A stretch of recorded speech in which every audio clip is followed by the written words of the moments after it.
ବାଲେଶ୍ୱର, ଭଦ୍ରକ, କେନ୍ଦ୍ରାପଡ଼ା ଓ ପୁରୀ ଜିଲ୍ଲାର ମୋଟ 757 କୋଟି ଟଙ୍କା ବ୍ୟୟ ଅଟକଳରେ 193 କିଲୋମିଟର ଲମ୍ବର ଲୁଣିବନ୍ଧକୁ ସୁଦୃଢ଼ କରିବା ପାଇଁ ମୁଖ୍ୟମନ୍ତ୍ରୀ ବିପର୍ଯ୍ୟୟ ପ୍ରତିରୋଧୀ ଲୁଣିବନ୍ଧ ପ୍ରକଳ୍ପ କାର୍ଯ୍ୟକାରୀ କରାଯାଉଛି। ବର୍ଷ 2024-25ରେ ଏହି ଯୋଜନା ପ୍ରଣୟନ ପାଇଁ 295 କୋଟି ଟଙ୍କାର ବ୍ୟୟବରାଦ କରାଯାଇଛି। ଲୁଣିବନ୍ଧ ଓ ନଦୀବନ୍ଧ ନିର୍ମାଣ ସହ ବନ୍ୟା ପ୍ରତିରୋଧ ଢାଞ୍ଚା ନିର୍ମାଣ ନିମନ୍ତେ 2024-25 ଆର୍ଥିକ ବର୍ଷ ପାଇଁ 710 କୋଟି ଟଙ୍କାର ପ୍ରସ୍ତାବ ଦିଆଯାଇଛି।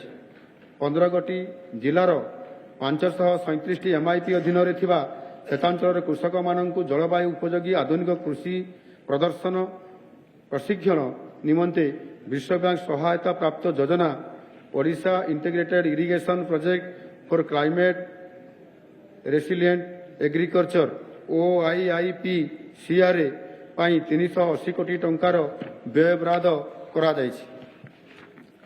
ଅବହେଳିତ ଅବସ୍ଥାରେ ଥିବା ଡ୍ୟାମ୍ଗୁଡ଼ିକର ପୁନରୁଦ୍ଧାର ନିମନ୍ତେ ବିଶ୍ୱବ୍ୟାଙ୍କ ସହାୟତାରେ ଯୋଜନା DRIP ପାଇଁ 2024-25 ଆର୍ଥିକ ବର୍ଷରେ 15 କୋଟି ଟଙ୍କାର ବ୍ୟୟବରାଦ କରାଯାଇଛି। ସେହିଭଳି ଡ୍ରେନ୍ ଯୋଗେ ଜଳ ନିଷ୍କାସନ ଯେପରି ସମ୍ପୂର୍ଣ୍ଣ ଅବାଧ ହୋଇପାରିବ ତାହା ଆମ ସରକାରଙ୍କ ଏକ ପ୍ରମୁଖ କାର୍ଯ୍ୟ।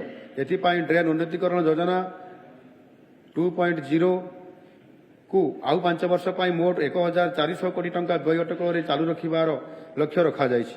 ଚଳିତ ବର୍ଷ ବଜେଟ୍ରେ ଏଥିନିମନ୍ତେ 330 କୋଟି ଟଙ୍କାର ପ୍ରସ୍ତାବ ରହିଛି। ସେଚ ପ୍ରକଳ୍ପଗୁଡ଼ିକୁ ଦୀର୍ଘାୟୁ ଓ ଏଗୁଡ଼ିକର କାର୍ଯ୍ୟଦକ୍ଷତା ବଜାୟ ରଖିବା ପାଇଁ ଏହାର ନିୟମିତ ପରିଚାଳନା ଓ ରକ୍ଷଣାବେକ୍ଷଣ ଉପରେ ଗୁରୁତ୍ୱ ଦିଆଯାଉଛି।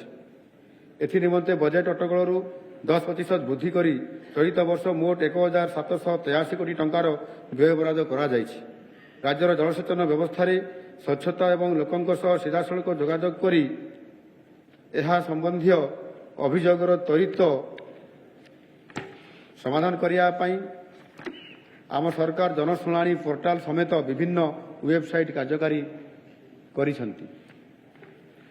ଜଳ ସମ୍ପଦର ପ୍ରକୃତ ଆକଳନ, ବନ୍ୟା ପୂର୍ବାନୁମାନ ଏବଂ ପ୍ରକଳ୍ପ ତଦାରଖ ଇତ୍ୟାଦି କାର୍ଯ୍ୟ ପାଇଁ ସୂଚନା ପ୍ରଯୁକ୍ତି ଜ୍ଞାନକୌଶଳ ଓ ଉପକରଣ ବ୍ୟାପକ ଭାବରେ ବ୍ୟବହୃତ ହେଉଛି।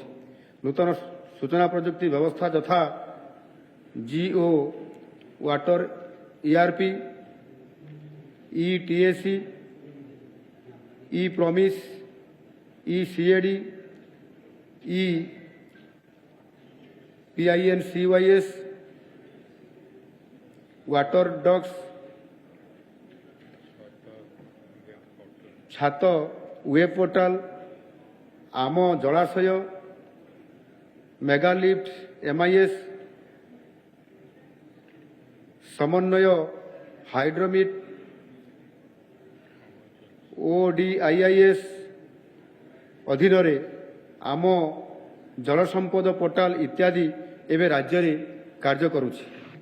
ମାନନୀୟ ବାଚସ୍ପତି ମହୋଦୟା, ଗ୍ରାମ ପଞ୍ଚାୟତ ସ୍ତରରେ କାର୍ଯ୍ୟ କରୁଥିବା ପ୍ରାଥମିକ କୃଷି ସମବାୟ ସମିତି ପ୍ୟାକ୍ସ ଏବଂ ବୃହତ ଆକାର ଆଦିବାସୀ ମଲ୍ଟି ପର୍ପୋଜ ସମବାୟ ସୋସାଇଟି LMPCS ଗୁଡ଼ିକୁ ଋତୁକାଳୀନ କୃଷି କାର୍ଯ୍ୟ ନିମନ୍ତେ କୃଷକମାନଙ୍କୁ ସ୍ୱଳ୍ପ ମିଆଦୀ ଋଣ ଯୋଗାଇବା ପାଇଁ ୱାନ୍ ଷ୍ଟପ୍ ସପ୍ ପାହ୍ୟାକୁ ଉନ୍ନତ କରାଯିବ।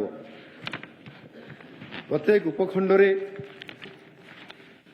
ସମସ୍ତ ପ୍ରକାରର ସେବା ଏବଂ ଭିତ୍ତିଭୂମିର ସୁବିଧା ସୁଯୋଗ ଥାଇ ଗୋଟିଏ ମଡେଲ ପ୍ୟାକ୍ସ ଗଠନ କରାଯିବ, ଯାହାକି ପରବର୍ତ୍ତୀ ସମୟରେ ଅନ୍ୟାନ୍ୟ ସମସ୍ତ ପ୍ୟାକ୍ସ LMPCS ଗୁଡ଼ିକୁ ସମ୍ପ୍ରସାରଣ କରାଯିବ। ପ୍ୟାକ୍ସ ଏବଂ LMPCS ରେ ମହିଳା ଭୂମିହୀନ ଚାଷୀଙ୍କୁ ସଦସ୍ୟ ଭାବେ ସେମାନଙ୍କର ନାମ ପଞ୍ଜୀକରଣ କରିବା ପାଇଁ ସ୍ୱତନ୍ତ୍ର ପଦକ୍ଷେପ ନିଆଯିବା ସହ ସେମାନଙ୍କୁ ଏହି ସଂଗଠନଗୁଡ଼ିକ ପ୍ରଦାନ କରୁଥିବା ସମସ୍ତ ସେବା ପ୍ରଦାନ ନିମନ୍ତେ ଉଦ୍ୟମ କରାଯିବ।